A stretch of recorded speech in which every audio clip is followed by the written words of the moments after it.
শ্রাবণী, ওরা এখনো ঘুম থেকে ওঠেনি। তাদের মোটরসাইকেল স্টার্ট কর। ঠিক আছে, আমি এক্ষুনি স্টার্ট করছি। এই শ্রাবণী, মুরারে জোরে দে, জোরে দে। আজকে আমাদের এখন উঠে পড়েছে। এই সময় তাড়াতাড়ি ঘুম থেকে ওঠ, মোটরসাইকেল স্টার্ট করতে হবে। হ্যাঁ হ্যাঁ, আমি এক্ষুনি চালাচ্ছি। কি রে, কাক বন্ধ করে ফেললি যে? মনে হয় গাড়ি তেল শেষ হয়ে গেছে। মানে 3 দিন আগে তো ফুল ট্যাঙ্কি তেল ভরনু, আর আজকে ফুরিয়ে গেল।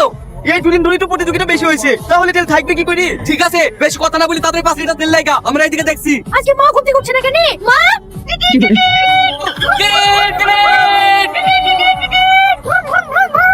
এই গামলামুখী, বেশি পিকআপ দিসনি রে, তো সাইলেন্সার ফেটে যাবে। এই, আমি গামলামুখী, তোর মতন বৃষ্টি করে বাজার বাজার ঘুরে বেড়াই নাকি? কি বললি? আমি বাজার বাজার ঘুরে বেড়াই না? বেশি উল্টো পাল্টা কথা বললি না তো চুল ছিঁড়ে নেব। তুই আমার চুল ছিঁড়বি? থাম, তোকে দেখাচ্ছি। এই, এই, আমার মুখে ছেড়ে দে বলছি। ও গিন্নি, চুল ছাড়বা না, ওদেরকে উচিত শিক্ষা দাও। ছাড়বে না? না থাম, আমি আসছি। আমিও আসছি।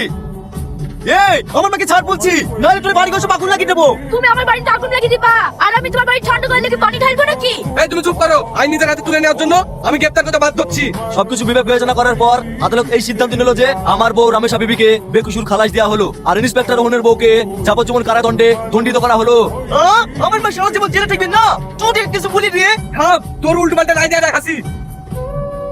এই ছাড়েন বলছি, ছাড়েন। আপনারা শিক্ষিত লোক, আপনাদের দিকে আমরা কিছু শিখবো। তা না আপনারা প্রতিদিন ঝামেলা করেন কেন? বাপ, আমরা কেন ঝামেলা করবো? ওদেরই বংশ খারাপ, সারা জীবন ওদের বাপ দাদুর আমার স্বামীকে জ্বালিয়েছে, এখন আবার আমার ছেলের পেছনে রেখেছে। জানি আপনাদের এই ঝামেলা বাপ দাদা আমল থেকে হয়ে আসছে, তাই বলে আমাদেরকে পাড়াতে বাস করতে দেবেন না। কেন, তোমাদেরকে পাড়া থেকে তুলে দিচ্ছি নাকি? তুলে দিলে খুব ভালো হয়, প্রতিদিন এই ঝামেলা সহ্য হচ্ছে না। কোনোদিন সকালবেলা শান্তি করে ঘুমাতে পাইনি, আজ কি পর থেকে যদি কোনো ঝামেলা হয় তাহলে কিন্তু আমরা অন্য ব্যবস্থা নেবো। ঠিক আছে, ঝামেলা হবে না, এদের মুখ দেখলে ঘৃণা লাগে। এই ঘরে চলো। ও ভাই, এই মাছটার দাম কত? হ্যাঁ বাস, তুমি কিনতে পারবে না, আমার লিয়া হয় কিসে? ওই তো কোদিকে পুঁটি মাছ বেচছে, ওই লাও গা। কি বললি তুই? আমি মাছ খেতে পারবো না।